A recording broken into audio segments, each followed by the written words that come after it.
والذین هم لاماناتهم وعہدهم راعون، فرمایا جنتیوں کی علامت یہ ہے کہ یہ امانت اور اپنے ایگریمنٹ کی رعایت کرتے ہیں.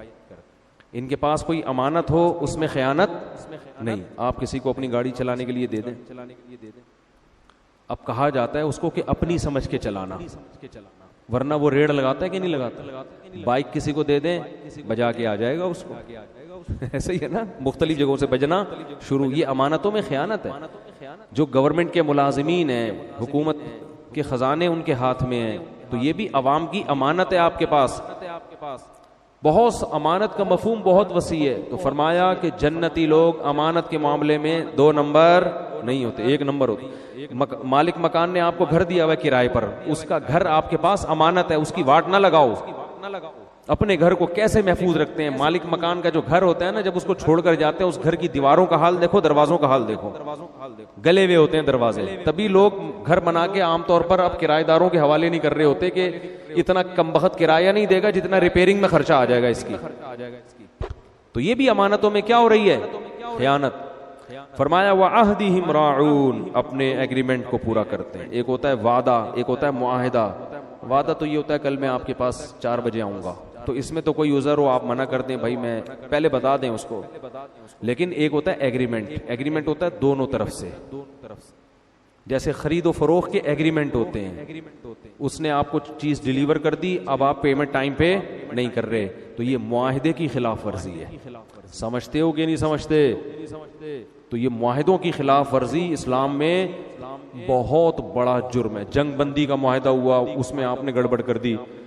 تو معاہدہ دونوں طرف سے ہوتا ہے. اللہ فرماتے ہیں والذین هم علی صلواتهم یحافظون. نماز کا ذکر 2 دفعہ کیا.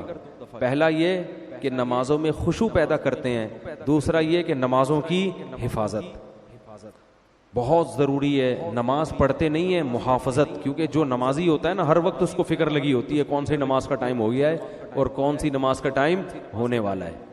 سفر میں، حضر میں، میدان جنگ میں بھی اس کو فکر لگی رہتی ہے. تو اس لیے اللہ فرماتے ہیں یہ لوگ نمازوں کی حفاظت کرتے ہیں. تو جو یہ کریں گے اولئک هم الوارثون، یہ لوگ اصل میں وارث ہیں. الذین یرثون الفردوس، جو جنت الفردوس کے وارث ہیں. ہم فیہا خالدون، اس میں ہمیشہ ہمیشہ رہیں. علامہ مناوی ایک بہت بڑے مفسر ہیں، وہ فرماتے ہیں جنت اگر سونے چاندی کی نہ ہوتی، حوریں اور باغات نہ ہوتے، مٹی کی سادہ گاؤں جیسی ہوتی.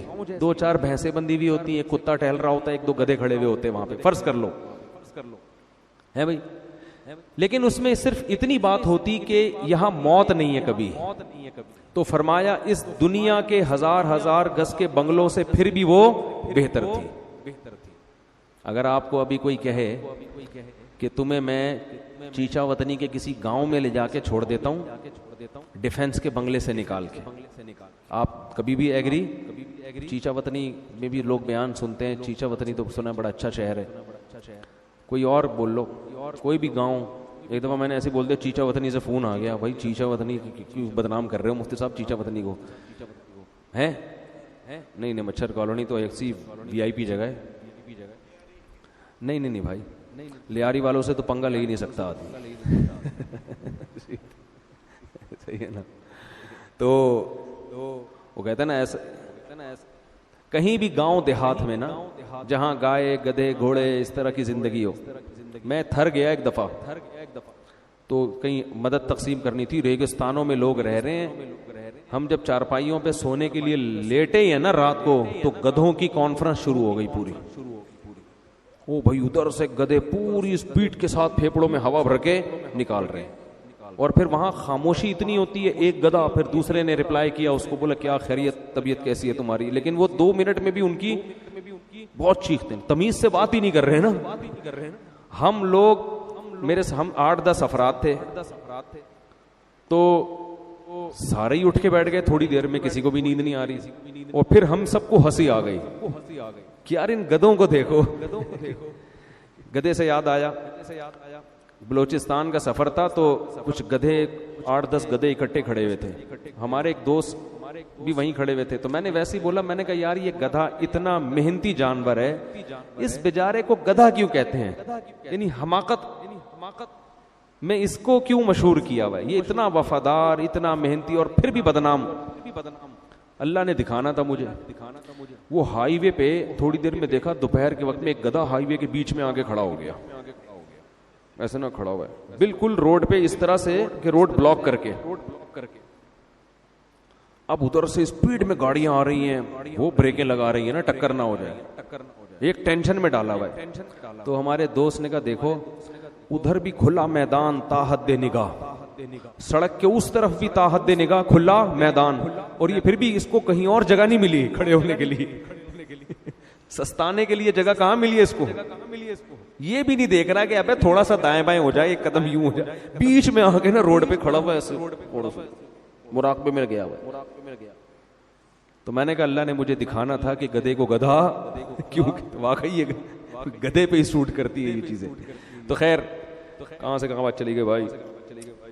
ہاں تو میں اس کر رہا تھا کوئی ٹوٹا پھوٹا گاؤں ہو، دیہات ہو، وہ آ بھی گئے جن کے ساتھ ہم بلوچستان جا رہے تھے۔ یہ دیکھو کمال، اتفاق ہے یا نہیں ہے؟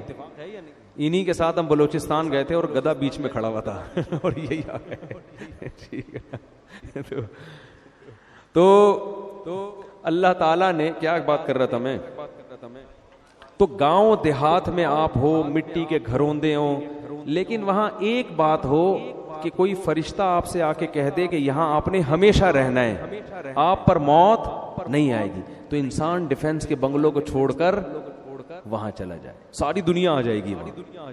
تو جب جنت ہمیشہ کی چیز ہے اور ہے بھی اتنی حسین، تو میرے بھائی اس کو تلاش کرنے کے لیے اتنی محنت بھی نہ کریں کہ نماز میں خشوع و خضوع پیدا کر دیں، اپنی نگاہوں کو اپنی زوجہ تک محدود کر دیں، اور ایگریمنٹ کو پورا کریں، امانتوں میں خیانت کرنا چھوڑ دیں، جب کسی کی بائک یا گاڑی لیں تو اپنی سمجھ کے چلائیں اس کو، ٹھیک ہے نا؟ اللہ یہ تھوڑی کہہ رہے کسی سے چیز ہی نہیں لو۔ تو یہ اگر تھوڑا سا ہم کام کر لیں تو میرا خیال ہے یہ کوئی مہنگا سودا نہیں ہے۔